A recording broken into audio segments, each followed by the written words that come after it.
नमस्कार, मैं डॉक्टर आशाराम भार्गव। आज हम गिरधर कविराय के पदों की व्याख्या करेंगे। इस भाग में पद संख्या 10 से 12 की व्याख्या करेंगे। पद संख्या 10। साईं सब संसार में मतलब को व्यवहार, जब लग पैसा गांठ में तब लगता को यार, तब लगता को यार यार संग ही संग डोले, और पैसा रहे न पास यार मुख से नहीं बोले। कह गिरधर कविराय जगत का याही लेखा, करत बेगर्जी प्रीत यार बिरला कोई देखा।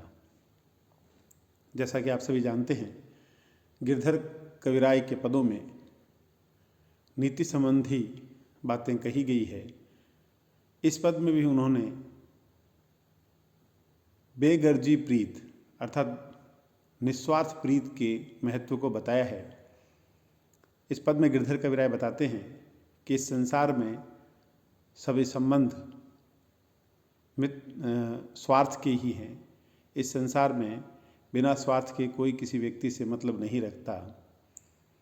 वे कहते हैं कि साईं सब संसार में, साईं अर्थात मालिक, सब संसार में, हे मालिक, संसार में सब मतलब को व्यवहार, संसार में सभी व्यक्ति अपने मतलब से ही व्यवहार करते हैं, अर्थात स्वार्थ के वशीभूत होकर ही व्यवहार करते हैं। गिरधर कविराय कहते हैं कि जब लग पैसा गांठ में तब लगता को यार। मित्रता पर व्यंग करते हुए कहते हैं कि जब तक गांठ में पैसा अर्थात जब तक व्यक्ति के पास पैसा होता है तब तक ताको यार, तब तक उसके साथ उसके यार, उसके मित्र जुड़े रहते हैं। आजकल की मित्रता पर व्यंग करते हुए आगे कहते हैं कि तब लगता को यार यार संग ही संग डोले। वे कहते हैं कि व्यक्ति तब तक ही उसका मित्र है जब तक पैसा गांठ में है, उसके पास पैसा है, और जब तक पैसा है तब तक यार संग संग डोलते हैं, उसके साथ साथ घूमते हैं। और जब पैसा रहा न पास, जब उस व्यक्ति के पास पैसा नहीं रहता तो यार मुख से नहीं बोले, यार मुख से भी नहीं बोलते। गिरधर कविराय इस पंक्ति के माध्यम से यह कहना चाह रहे हैं कि आजकल के समय में मित्रता स्वार्थ के वशीभूत है, मित्रता पैसे पर टिक गई है कि जब तक पैसा होता है तब तक यार साथ साथ डोलते हैं, जब पैसा पास में नहीं रहता तो यार मुख से भी नहीं बोलते। तब यार मित्र इसलिए भी मुख से नहीं बोलते, उन्हें लगता है अब इस व्यक्ति के पास पैसा नहीं है, ये हमसे पैसा मांगेगा या हमसे कोई उम्मीद करेगा, इसलिए वे उससे कन्नी काटने लगते हैं, उससे मुख से ही नहीं बोलते। क्या गिरधर कविराय जगत का याही लेखा। गिरधर कविराय कहते हैं कि संसार का यही लेखा है, इस संसार का यही लेखा जोखा है, यही नियम है कि करत बेगर्जी प्रीत। यहाँ एक संभावना व्यक्त करते हैं गिरधर कविराय कि करत बेगर्जी, बेगर्जी मतलब बिना गरज की, बिना मतलब की, निस्वार्थ प्रीत, बिना मतलब की प्रीत करे यार बिरला कोई देखा। कोई एक आध बिरला ही व्यक्ति ऐसा होता है, बिरला मतलब हजारों में एक कोई व्यक्ति ही ऐसा हो सकता है। यहाँ गिरधर कविराय वर्तमान समय की मित्रता पर व्यंग करते हैं, उनके स्वार्थीपन पर, उनके मतलब के व्यवहार पर व्यंग करते हैं, और साथ साथ एक संभावना भी व्यक्त करते हैं कि कोई बेगर्जी प्रीत करने वाला विरला ही हो सकता है, अन्यथा असंभव है। पद संख्या 11। इस पद में गिरधर कविराय कहते हैं कि पीवे नीर न सरवरो बूंद स्वाति की आस, केहरी तृण नहीं सर सके जो व्रत करे 50। जो व्रत करे 50 विपुल गज युद्ध विदारे, सुपुरुष तजे न धीर जीव बरु को मारे। कह गिरधर कविराय जीव जोधक बरी जीवे, चातक बरु मर जाए नीर सरवर नहीं पीवे। इस पद में गिरधर कविराय व्यक्ति के चरित्र और उसके स्वभाव की महत्ता सिद्ध करते हैं। वे कहते हैं महान व्यक्ति या श्रेष्ठ व्यक्ति कभी भी हालात से समझौता नहीं करते, वे अपने चरित्र से, अपने नियमों से कभी भी डामाडोल नहीं होते। यहाँ इस बात का उदाहरण देते हुए गिरधर कविराय कहते हैं कि पीवे नीर न सरवरो, पीवे पीता नहीं, नीर मन पानी न सरवरों, सरवर से अर्थात तालाब से पानी नहीं पीता। बूंद स्वाति की आस, स्वाति के बूंद की आस, आस माने आशा, उम्मीद से।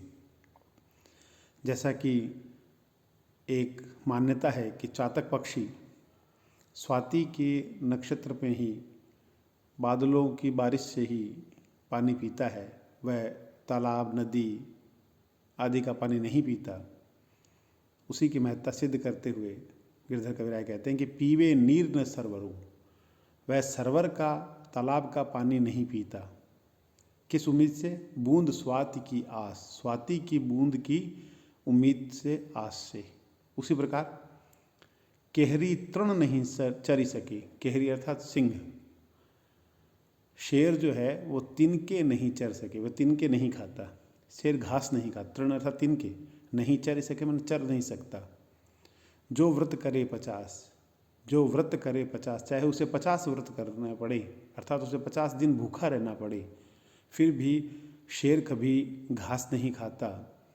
और इसी प्रकार आसपास सैकड़ों तालाब होने के बावजूद भी उन तालाबों का पानी चातक पक्षी नहीं पीता, वह स्वाति के बूंद की उम्मीद लगाए रहता है।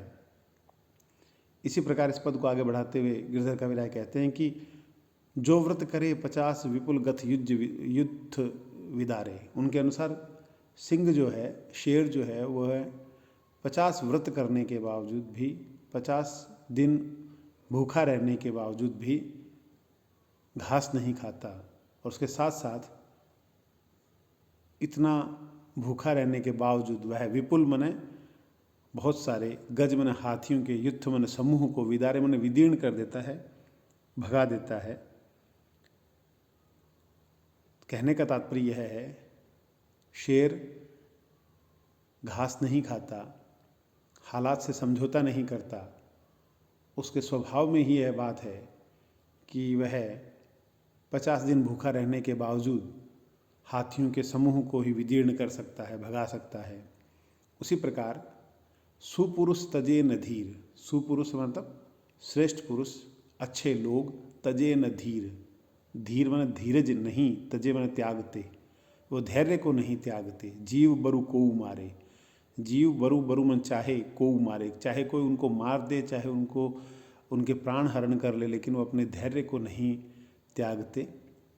कह गिरधर कविराय जीव जोधक भरी जीवे। गिरधर कविराय कहते हैं कि जीव, उनका जीव, वे व्यक्ति जोधक भरी अर्थात इच्छानुसार जीते हैं, योद्धा स्वभाव से जीते हैं, वीरता पूर्वक जीते हैं। तो जीव जोधक भरी, जोधक माने योद्धा, या जोधक माने इच्छानुसार, भरी जीवे जातक बरु मर जाए। चातक पक्षी बरु मन चाहे मरी जाए, लेकिन नीर सरवर नहीं पीवे।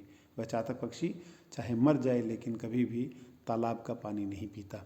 इस पद के माध्यम से गिरधर कविराय ने यह बताया है कि सिंह हालात से समझौता करके घास नहीं खाता, चातक पक्षी हालात से समझौता करके तालाब का पानी नहीं पीता।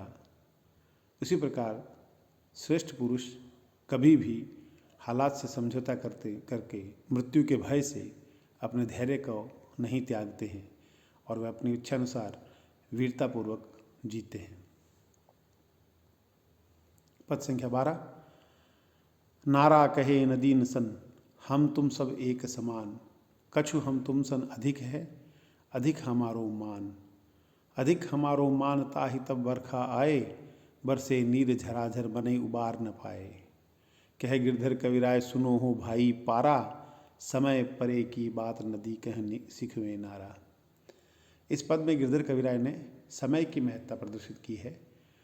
ऐसे समय की महत्ता जिसके कारण समय विशेष में जब कोई व्यक्ति जिसके हाथ में सत्ता आ जाती है तो वह दूसरे लोगों को किस प्रकार हीन समझता है। इस पद में नारा, नारा अर्थात नाला, नाला कहे नदीन सन, नाला जो है कह रहा है, नदीन मन नदियों, सन मन से, नारा, नाला जो है वो नदी से कह रहा है। नदी से कहता है कि हम तुम सब एक समान, कि मैं और तुम, हम सब एक समान हैं। हम सभी जानते हैं नाला नदी की कहीं बराबरी नहीं कर सकता, ना विस्तार की दृष्टि से, ना जल राशि की दृष्टि से, ना स्वच्छता की दृष्टि से, फिर भी ये समय की बात है कि नाले के हाथ में सत्ता है। इसीलिए नाला नदी से कह रहा है कि नाला कहे नदी न सन, हम तुम सब एक समान, हम तुम सब एक समान हैं। वह यहाँ भी शांत नहीं रहता, वह आगे कहता है कि कछु हम तुम सन अधिक हैं। हालांकि हम तुम एक समान हैं, लेकिन कुछ हम तुमसे अधिक हैं। नाला नदी से कह रहा है मैं तुमसे कुछ ज़्यादा हूँ। और ज़्यादा क्या है? अधिक हमारो मान, तुमसे ज़्यादा हमारा मान है, हमारा सम्मान नदी तुमसे ज़्यादा है। वो कहता है अधिक हमारो मान ताहि तब बरखा आए, हमारा मान तुमसे अधिक है। ताहि मैंने इसीलिए तब मन जब बारिश आती है, बरसे नीर झराझर, खूब नीर झिरमिर बरसता है, मनई उबार न पाए, और हम नाले उबर नहीं पाते, अर्थात हमें बाढ़ नहीं आती। वह अपनी प्रशंसा बता रहे हैं नाले।